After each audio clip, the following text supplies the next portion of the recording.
Welcome back. You're listening to the Flow Friday Sports Show here on Flow FM, and it's time to talk about softball in Gawler in South Australia with the president of the Gawler and District Softball Association, Veg Ingram. Veg, it's been a couple of weeks since we last spoke. How are you? I'm very well, thank you, Ellis. It has been a few weeks and we've had a lot been going on within those few weeks as well. I mean, I don't know how you could jam-pack anything else into this schedule, Veg. It is just completely going off to start the new year.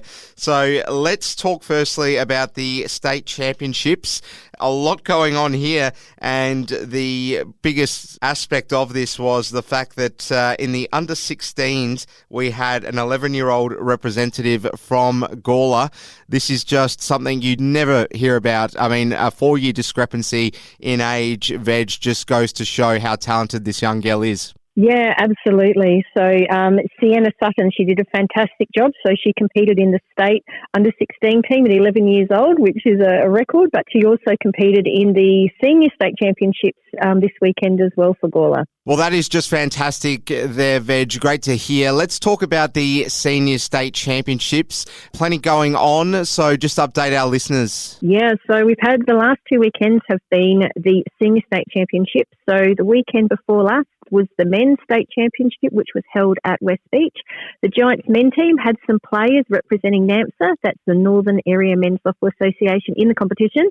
And it was really great to see the different clubs within NAMSA coming together to represent the association.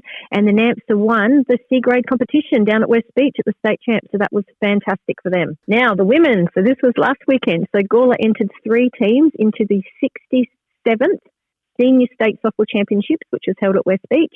We had teams in Division B, C and D grade, and it was a massive weekend, and I'm so proud to say that Gawler came away with gold in all 3 divisions. That is a fantastic effort, and congratulations to all the teams involved. Well, that is great, Veg, and as you say, a big congratulations to everyone involved there. Let's move along and talk about what's happening this weekend in our regular competition. So we'll start things off just by hearing about the under-14s games that are going on. So give us a preview of those 2 games, Veg. Yeah, so right before the under-14s, we've also got the little T-ballers starting back up again now that school started. So they'll be starting off at 9 o'clock in the morning, and then at 9:30 we have 2 under-14 games. We have Kangas versus Trinity College Yellow.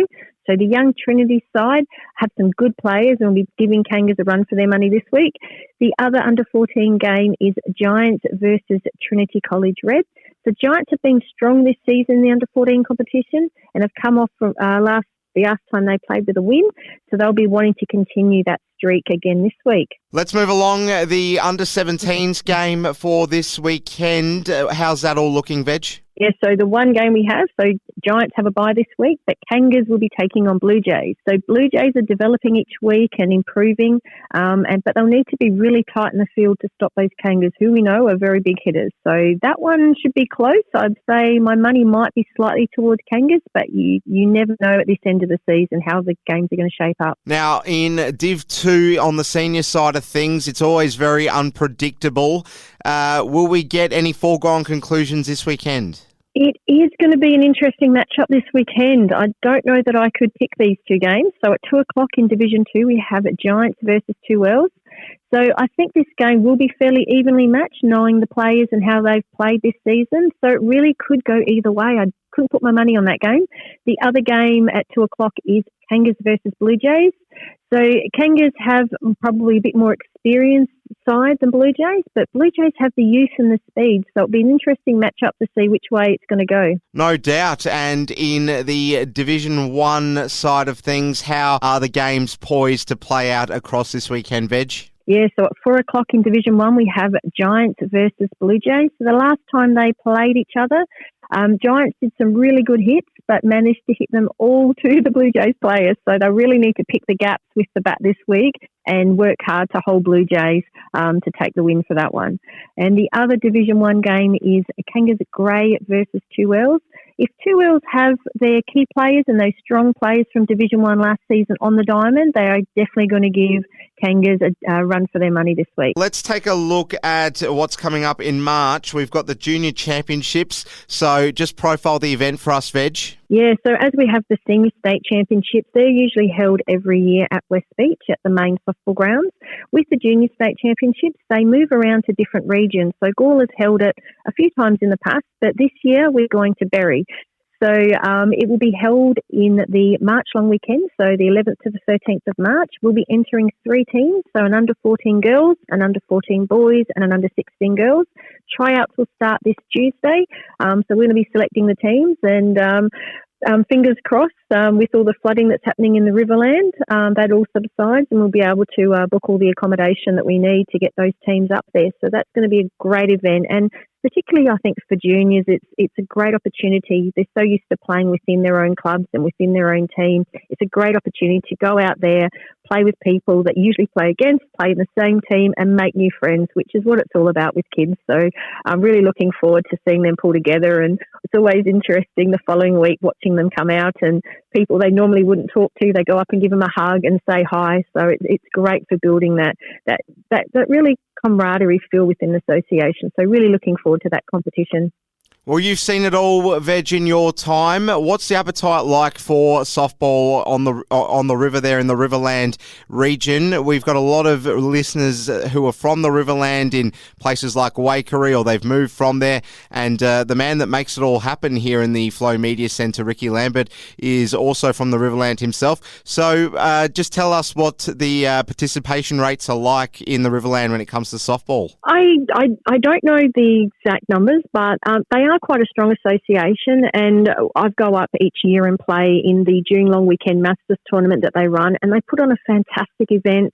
They've got magnificent grounds. We're really hoping with the redevelopment that we're going to have at Carbeaton Reserve in the next year or so that we can match the quality of the facilities that they have up there with their grounds and their enclosed diamonds. So we're really looking forward to going up. They're always very friendly, very welcoming. They're fun to play against. So it's going to be a great weekend, and really looking forward to heading up to the Riverland again. Excellent stuff indeed. And before we let you go, Veg, let's just quickly remind our listeners about the 40th anniversary celebrations that are coming up soon. An event I know you are just itching out of your skin to get to. So it's going to be a very big day and night. So just tell us more about what our listeners need to know with that event coming up real soon. Yeah, so really looking forward to this event. I started playing softball, I think, in 1984, 85. So I've been playing for a few years, not as much as the 40 years, but it's fantastic when we're looking back at some old photos and some old records and recognising people and going, wow, they're still involved with the sport. And there's one lady who's scoring at the moment for one of the clubs that was the first vice president of the association. So, and like secretary type role. So it's fantastic to see people 40 years later still involved in the sport. So the event's going to be held on Saturday the 18th of February at the Gawler Racecourse. It's going to be a fantastic event. We're really looking forward to catching up with old friends and celebrating 40 years of softball. So if there's anybody out there that did play for the Gawler District Softball Association or for any of the clubs, we'd love to have you come along. If you go to our website, gawlersoftball.com, you can buy tickets. They're $35 each. It's going to be a great function, so really looking forward to catching up with everyone. And great value there at $35 as well, Veg. We'll have to leave it there. Veg Ingram, the president of the Gawler District Softball Association, thank you for your time. We'll speak to you next week. Fantastic. Thanks, Ellis. Have a great week. Veg Ingram, the president of the Gawler District Softball Association. We're going to be catching up with Ben Duxon on the other side of this. He's the president of the Wimmera Mallee Cricket Association, and we'll be speaking to him for the first time this year. That's up next here on the Flow Friday Sports Show. Don't go anywhere.